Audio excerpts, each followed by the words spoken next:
잡고 그냥, 있죠. 예, 그게 중요한 건데 인피니비 그런 부분에 있어서에 대한 그 그림은 안녕하세요. 오랜만에 블랙스쿼드 팁 영상 올립니다.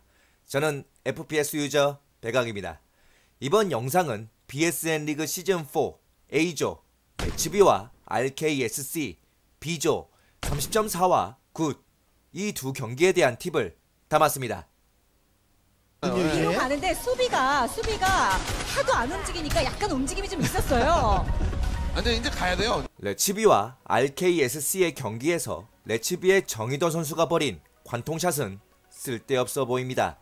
적이 있을 것으로 예상되는 지점에 관통샷을 했지만 실상 그곳에 적이 없었고 이 관통샷으로 인해 자신의 위치를 노출시켰으니까요. 게다가 레츠비는 이 라운드에서 승리를 따내지 못했습니다. 그럼에도 저는 정의도 선수의 관통샷과 이후의 유탄샷을 긍정적으로 평가하고 싶습니다.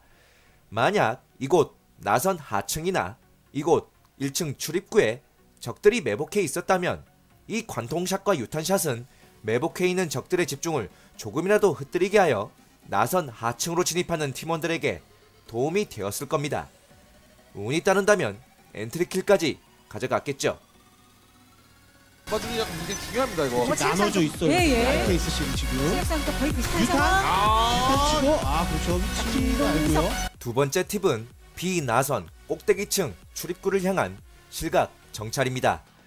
공격팀이 B를 점령한 후 가장 먼저 경계해야 할 방향은 바로 5번 쪽입니다. 수비팀의 백업이 가장 먼저 이루어질 가능성이 높은 곳이 5번이기 때문이죠.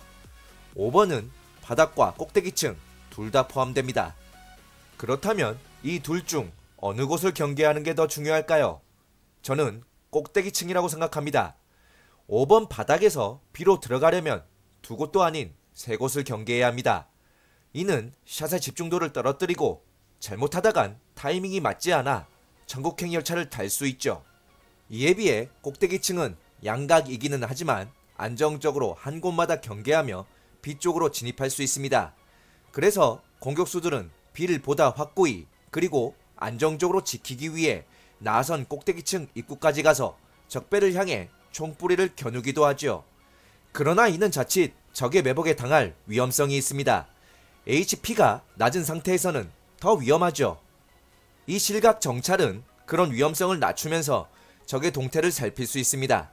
유탄이 남아있다면 적이 보이는 순간 유탄을 쏴서 적의 HP를 깎을 수 있고 운이 좋으면 하나님을 영접하게 할 수 있죠. 이런 장점 때문에 저는 이 실각 정찰을 팁에 넣었습니다. 어떤 것에 대한 결과물을 뽑아내지 못하는 거죠. 터치도 됐고요. 이라 야, 맞췄어요 또 예. 진짜.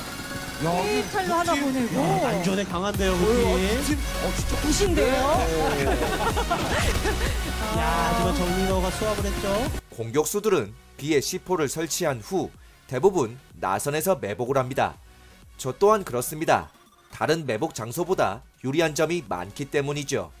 그런데 30.4에 정민호 선수가 매복한 이곳도 좋은 매복 장소라는 생각이 들었습니다. 사실 이곳은 6번 날개에서 오는 적에게 당할 우려가 있는 장소입니다. 하지만 C4가 설치된 마당에 6번 날개로 이동하는 수비수는 그렇게 많지 않죠. 6번 날개로 이동하려면 시간을 잡아먹기 때문입니다. 물론 수비수가 뒤치기를 하고 있었고 그 위치가 6번 날개에 가깝다면 6번 날개를 통해 B로 몰래 조용히 진입하는 시간적 문제는 없을 겁니다. 그러나 시간이 충분한 경우가 아니라면 보통 수비수들은 6번 날개가 아니라 5번을 선택할 겁니다. 만약 5번을 통해 B로 진입한다면 이곳까지 확인하는 수비수가 얼마나 있을까요? 참고로 이 매복 장소에서는 B사이트에서 무슨 일이 일어나는지 소리를 다 들을 수 있습니다. C4 해체하는 소리까지 말이죠.